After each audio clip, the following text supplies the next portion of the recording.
The bank teller's hand stopped moving on the keyboard. She looked at her screen, then at me, then back at the screen. Her face had gone pale. "Ma'am," she said, her voice barely above a whisper, "I need to get my manager." I sat there in the plastic chair, holding my grandfather's worn passbook in my hands. To my father, this was just 1971 trash. To my brother, it was a cruel joke.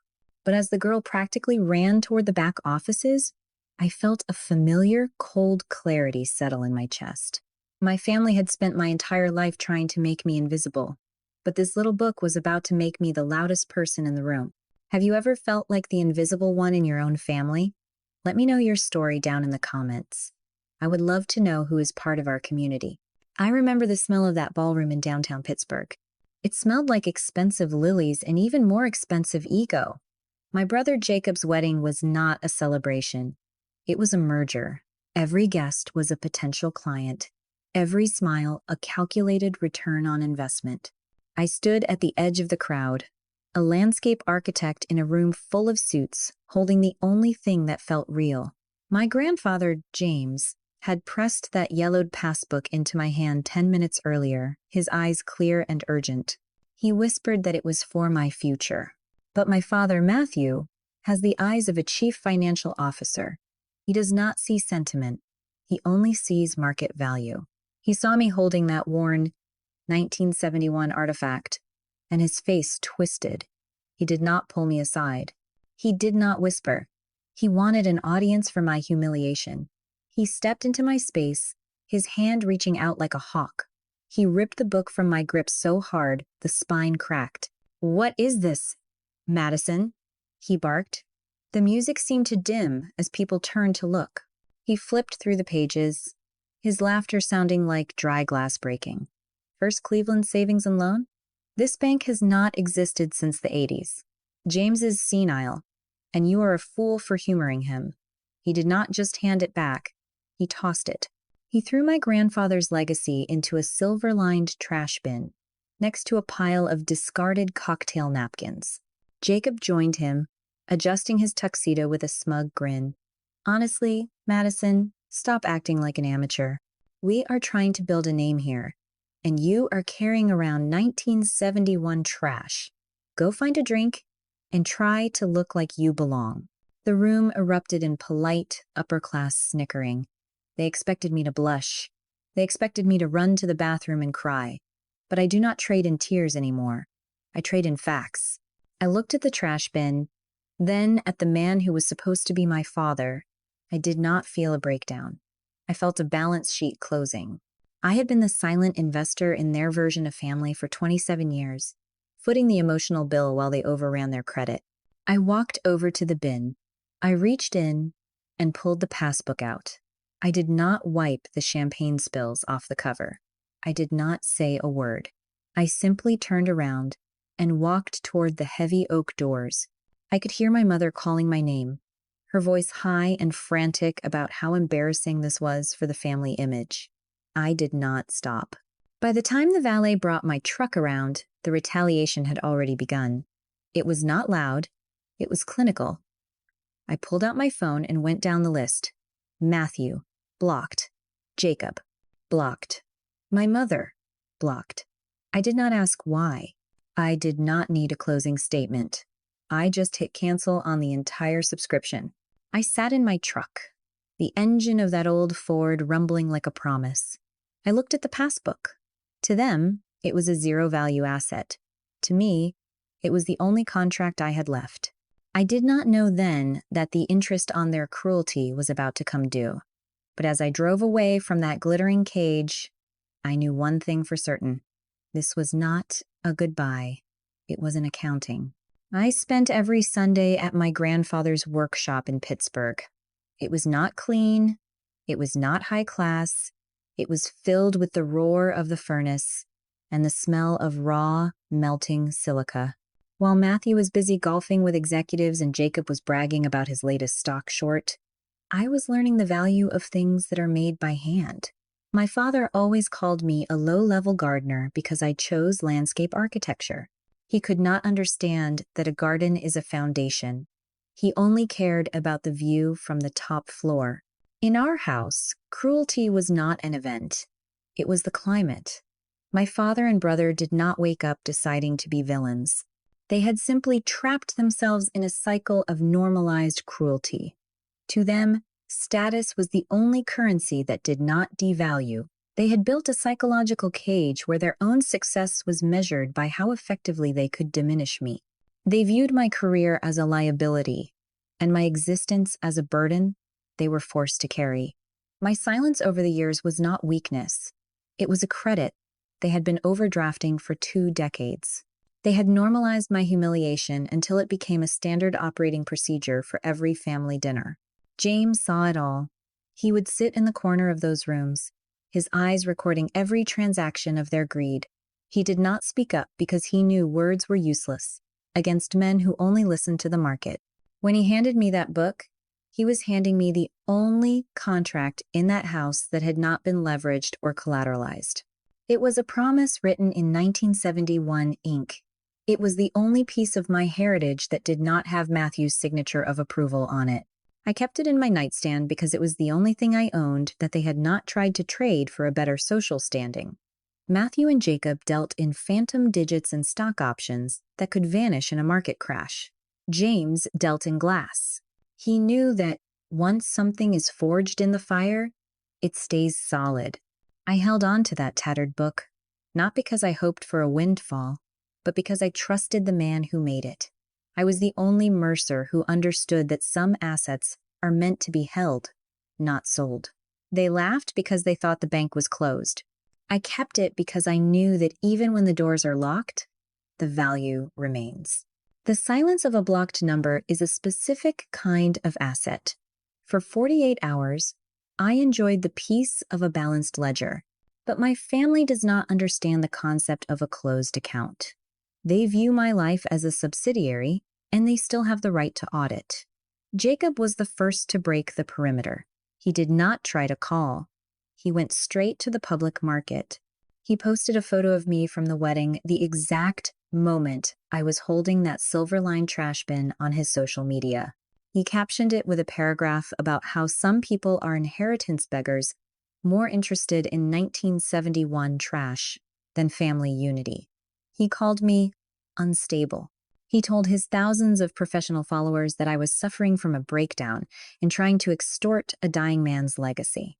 It was a low-yield smear campaign, a desperate attempt to protect his own brand by liquidating mine. I did not reply. I did not report the post. I simply took a screenshot and filed it under evidence. In my world, a public lie is just another liability they will eventually have to settle. Then came Matthew. He did not use his personal phone. He sent a formal email to my firm's general inbox, a calculated move to threaten my professional standing. He claimed that, as the executor of my grandfather's potential estate, he was demanding the immediate return of James's 1987 Ford truck. He called it company property. He threatened to cut off all financial support, a laughably transparent lie, considering he had not contributed a single cent to my life since I turned 18. My compassion for them had been a luxury they had overdrafted for years, but the limit had been reached. Matthew's email was full of the same gaslighting I had heard since childhood. He told me I was ruining his reputation, that the chief financial officer of a major firm could not have a daughter who stole from her own family.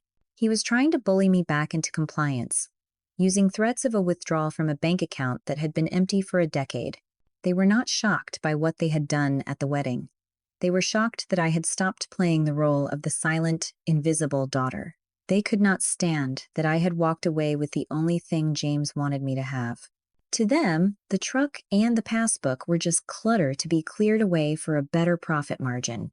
But to me, they were the only pieces of the Mercer name that were not for sale. I looked at Matthew's email one last time before hitting archive. He was demanding collateral he never owned and threatening a relationship that was already bankrupt. I did not feel the need to explain my side. I did not feel the weight of his disappointment. I felt the precision of a professional response. I went back to my architectural plans, the glow of my screen reflecting a different kind of future, the kind built on facts, hard work, and the quiet satisfaction of knowing that their masks were finally starting to crack under the pressure of their own greed. I followed David Chun into a corner office that overlooked the gray Pittsburgh skyline. The glass walls felt appropriate. In this family, transparency had always been a liability, but here, it was the standard of the industry. David did not look at me like I was a low-level gardener or a disappointment. He looked at me with the professional deference reserved for high-yield assets.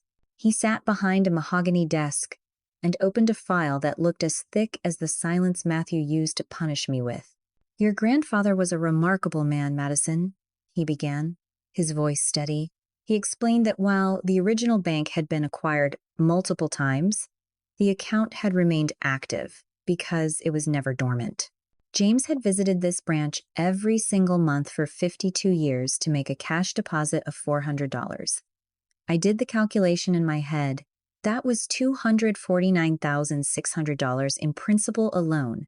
But David tilted the monitor toward me, and I realized my father's CFO math was amateur hour compared to my grandfather's long game. In 1980, the bank had been on the edge of a local liquidity crisis. James had not just deposited money.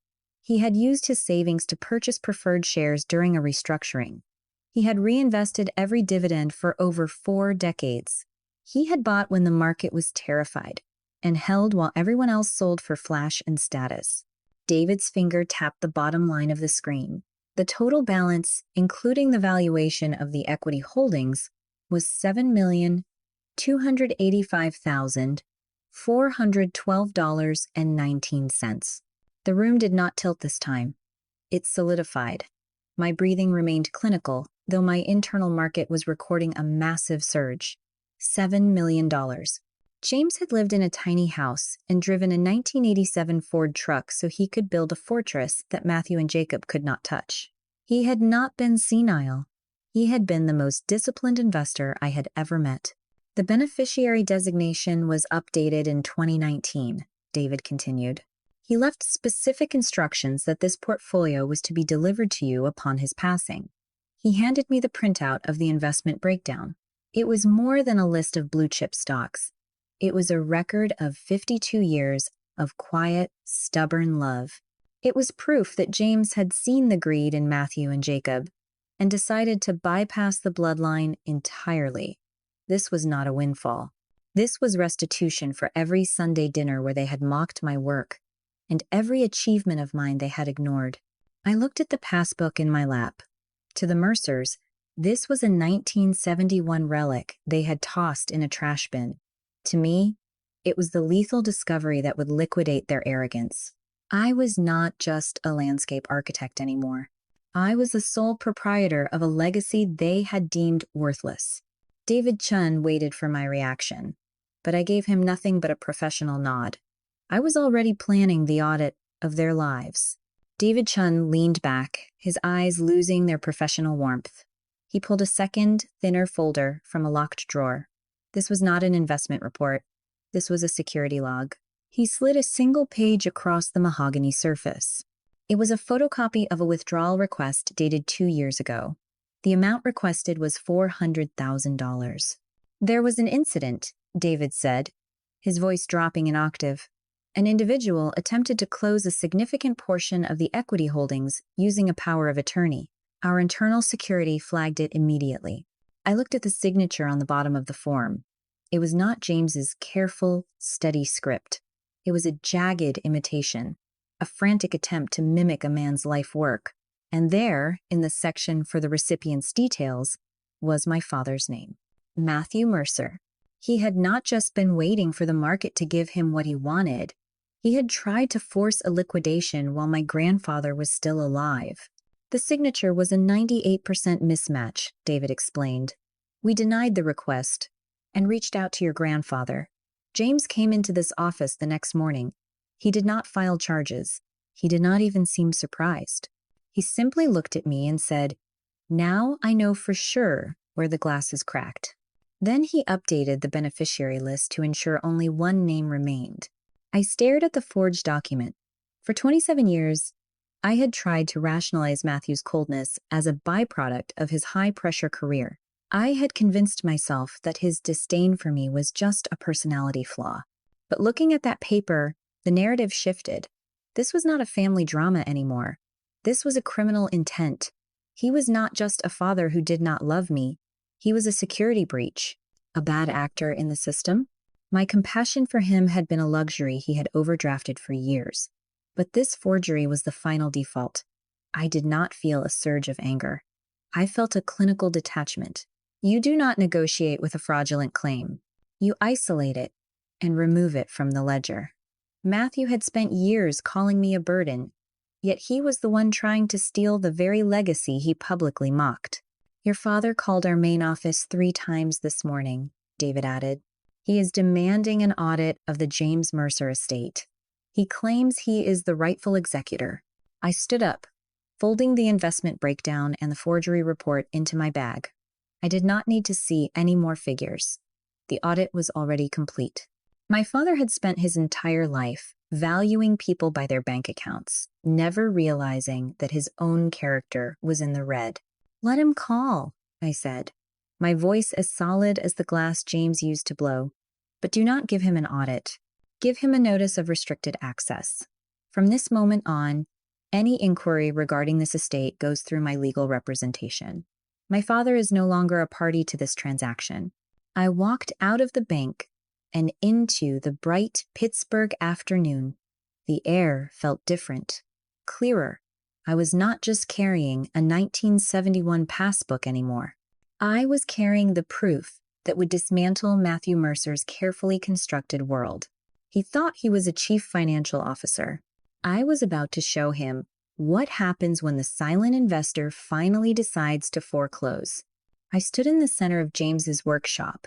The furnace was cold, but the air still felt heavy with the scent of ash and the memory of intense heat. This property was the first asset I had secured with my new capital. I had spent a small fraction of the $7 million to buy the workshop and the land from the estate, ensuring that Matthew and Jacob could never put a for sale sign on my grandfather's life work. A sleek Mercedes did not pull into the gravel lot. Instead, a dented rental car rattled to a stop outside. Matthew and Jacob stepped out, and for a moment, I almost did not recognize them. Their expensive suits were wrinkled, their hair was unstyled, and their faces carried the gray pallor of financial ruin. The market had finally liquidated their arrogance. Madison, Matthew began. His voice did not bark this time. It was thin and desperate. We need to talk. There was a margin call on a series of aggressive investments. The firm, they have asked me to step down. The house is in foreclosure. Jacob stepped forward, his smug grin replaced by a frantic twitch. Madison, look, we know things were tense at the wedding. It was a high-stress day, but we are family. We heard about the account balance. $7 million, Madison. That is Mercer money. You have to help us liquidate these debts before we lose everything. I looked at them, and I saw the illusion of power held by those with an empty wallet. For my entire life, these men had confused having with being. They believed their status and their authority were inherent traits, when in reality, they were just props rented by their bank accounts. Now that the money was gone, there was no internal capital left to sustain them. They were not powerful men having a bad day. They were hollow shells that had been exposed by a zero balance. Their cruelty had been a luxury they could no longer afford to maintain. I did not reach for a checkbook. I reached into my bag and pulled out the photocopy of the forged withdrawal request. I slid it across the workbench toward my father. 2 years ago, you tried to steal $400,000 from a man who spent 52 years building something for people he actually loved. I said, my voice as clinical as a foreclosure notice. You did not wait for a legacy. You tried to loot the vault while he was still breathing. Matthew's face went from gray to a sickly white. The family card he was trying to play had just been declined by the system. I have learned how to live with this piece of trash passbook, I said, using his own words to close the ledger. Now it is your turn to learn how to live with the truth. You and Jacob never belonged to this legacy. You were just bad actors in a good man's life. I did not wait for an apology I knew would be fraudulent. I did not need a closing statement. I turned my back on them and walked into the back office, the sound of their retreating footsteps the most satisfying dividend I had ever received. I used the capital to establish the James Mercer Foundation for Artisanal Preservation. We do not just build parks for elite clients anymore. We build green spaces for communities that have been forgotten. I spent my career designing landscapes for others, but for the first time, I have finally built a life that belongs entirely to me. Every morning, I wake up to the sound of my son laughing in the garden, a sound that carries more value than any balance sheet Matthew ever managed. I still drive that 1987 Ford. It is loud, and the gas mileage is terrible, but every time the engine rumbles to life, I hear my grandfather's voice. I feel his hand on my shoulder, reminding me that the richest person in the room is never the one with the most money, but the one who knows what truly matters. To you, the one listening, who has ever felt like the invisible one at the table, this is my letter to you. You are not a burden, and you are not a disappointment. Your worth is not a transaction to be negotiated by people who cannot see your value. Some legacies are forged in the quiet fire of patience, and when the glass finally clears, you will realize you were the most precious thing in the room all along. If this story helped you realize your own value, please share it to spread the power. Do not forget to follow along with me to discover our next journeys into justice.